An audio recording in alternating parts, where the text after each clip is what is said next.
Our approach, therefore, aims to support alignment with the UNCRC while also balancing three key considerations of parental rights, stakeholder views and the practical implications for schools. Now, turning to Part 2 of the Bill, the UNCRC Act places a legal duty on public authorities not to act incompatibly with the UNCRC requirements when carrying out functions under Acts of the Scottish Parliament. This is a key part of the Act. It allows children and their representatives to challenge decisions and seek redress when they believe their rights have not been respected.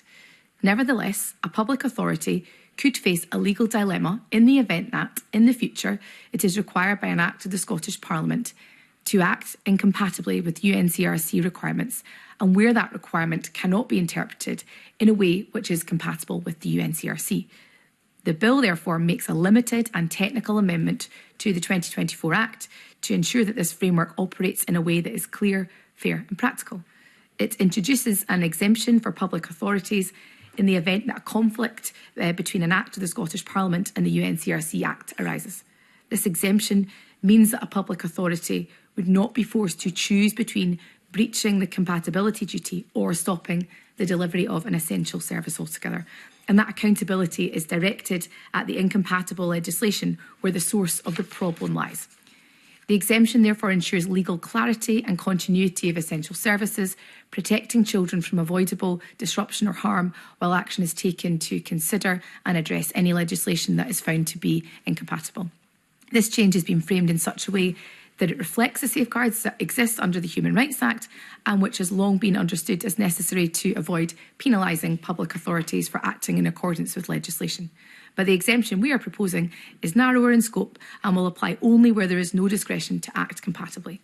I welcome the broad understanding shown by many stakeholders, including Together, the Children's Commissioner, UNICEF UK, of the rationale for this approach, while recognising that some concerns have also been raised.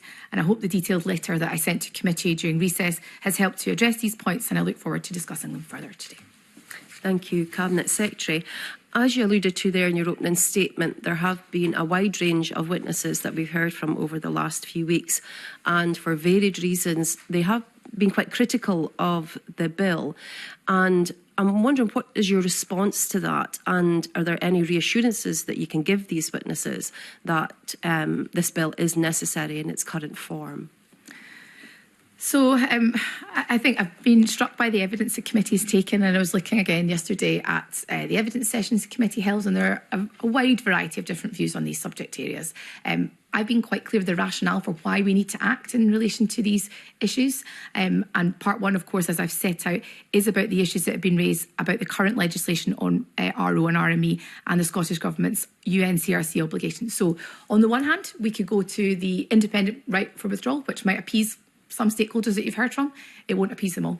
So I've had to take a pragmatic approach that maintains the parents' right to opt their child out of religious education or religious observance. That's maintained, but also puts beyond doubt the views of children into law. And at the current time, that is not the case. And there is an issue there in terms of how children's views are listened to or not.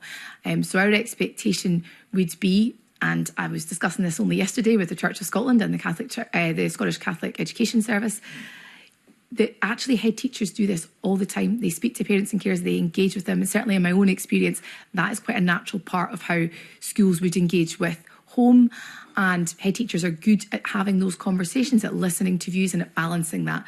I do think, though, the legislation is required for the reasons that I've set out. We had to chart a middle ground. Doing that means looking at how you can bring stakeholders together.